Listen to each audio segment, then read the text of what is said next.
If you have a pleasant good evening, Samoa, for the sake of our non-Samoan speaking audience, pleasant good evening and welcome to another edition of our Torino program. Tonight, I have the great pleasure of welcoming our special guest on our show tonight. He'll be appearing on a couple of our episodes. It's a pleasure to welcome Dr. Peter Baofu. Dr. Peter Baofu is an American visionary and author of 144 theories and visions, with 178 scholarly books and many other numerous articles that he's written, and he's well known all over the world. He's been around the world on various television stations, and also his books and his scholarly writings are used on various universities around the world. It is a pleasure to welcome you, Dr. Baofu, to NUS TV this evening. Okay, thank you for having me. Okay, well, to start off, I thought I would just talk a little bit about yourself, and it's your opportunity just to tell the audience who you are and what you are about. And I've noticed that you've been all over the world on various television stations doing interviews. And I wanted you just to touch base on why is it important for you just to get the message out to people about yourself. Yeah, you had mentioned some of my works already, so maybe I can just add a few more. I'm the author of 178 books so far in all fields of knowledge in relation to the mind, nature, society, and culture. That is, in all fields of the formal sciences, the natural sciences, the social sciences, and the humanities. And I try to provide different solutions and visions, and I have provided more than 145 different new visions and theories of the human future in relation to the mind, nature, society, and culture. Not just for one culture, one society, and one specific group, but in the entire planet Earth. And that's why I have been in more than 127 different countries by now, and shall be more. So that is the global project that I'm doing, because I'm trying to provide solutions to global problems. And that's why it's so important for me to go to so many different countries. And as you just said, I was also interviewed on TV around the world in relation to some of the solutions that I propose to solve some of the global problems on Earth. Wow. The word that comes to mind is genius. We talked about solution to global problems. Now, for a small country like Samoa, we are not immune from the global issues that are happening around the world. As you would know, when something happens in Europe or in America or wherever in the world, it also affects our small island nation. Now, let's move to education. Let's talk about sciences. In particularly the environment, environmental issues that we have now. We've touched base a little bit about climate change. There's a lot of debate on that topic, even if it's a hoax or if it's real. But for places like Samoa and this region, the effects of it, you can say, are fairly real for us. Where do you see that debate going? I think that that debate is too, it becomes too toxic. Too political. As sometimes all these noises has become so political that the truth, the facts are often put aside to propound, perpetuate the rhetoric that whoever group is trying to put that into you. I do think that there's something which is a bit more reliable that we can more or less say. For example, let me give you some examples, and I will tell you some other things which are not true at all.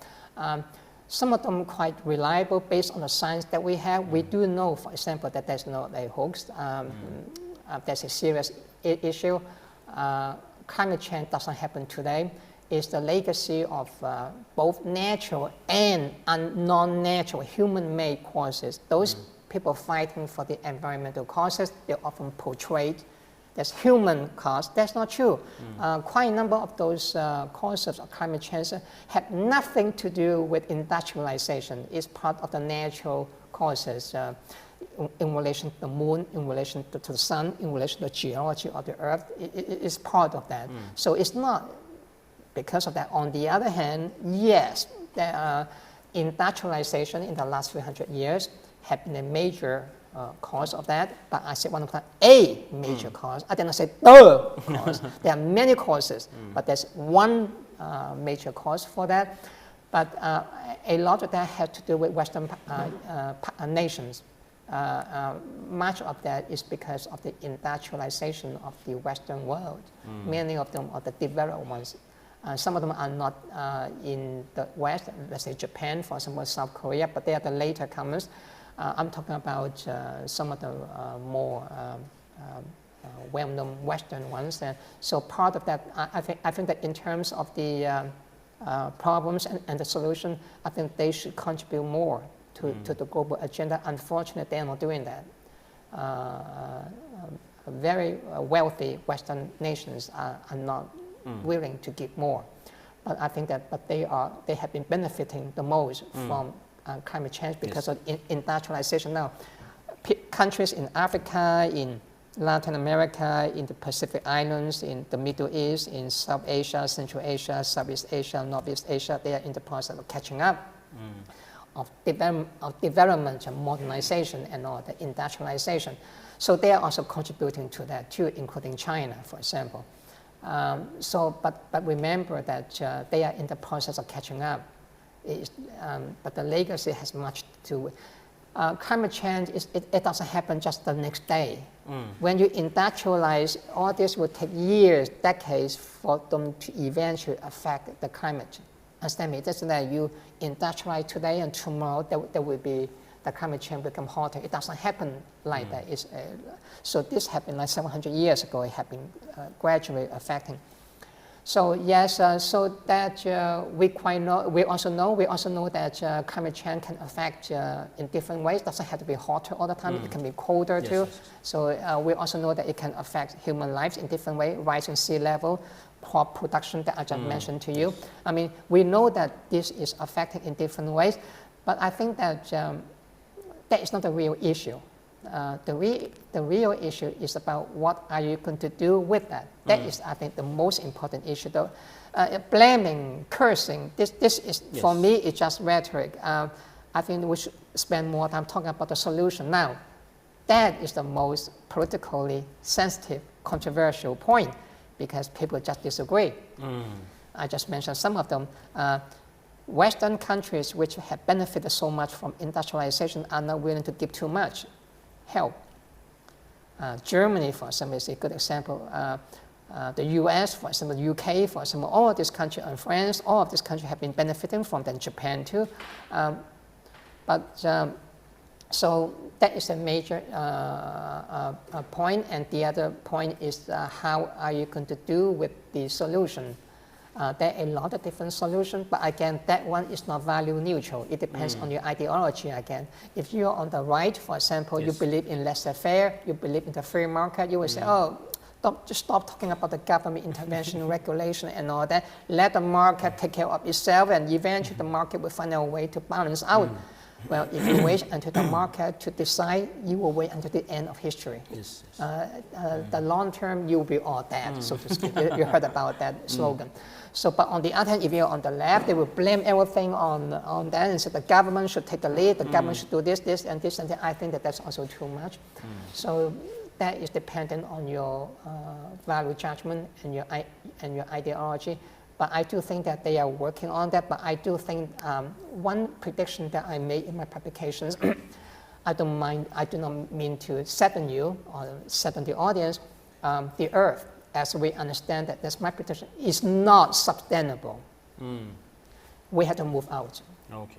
I have another theory which is called about the outer space exploration. I have written a book on that too.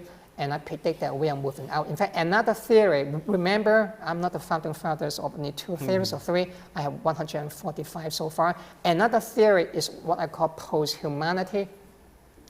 I also make another prediction that people like you and me will not survive anymore, will not last. Humans will become extinct, just like dinosaurs before us and many other species before us. They become extinct. We will be the next. And there will be new species coming up, and I talk about many of them in my publications, and they will go into outer space. into another solar system, galaxy, universe, but that's long term, long term. I'm not talking about 5 years or 7 years. We are talking about million years, billion years, Yes, yes. okay, tens of thousands of years at the minimum. So you see that my vision is very far. That's why many of them don't talk about my vision now, because I'm the founding father of them, which means that you are the pioneer, but they are not there with you. Yes, yes. But they will be there with me, but by the time they are there with me, I'm dead already, long time ago. By the time they talk about me, this guy was gone more than on Earth.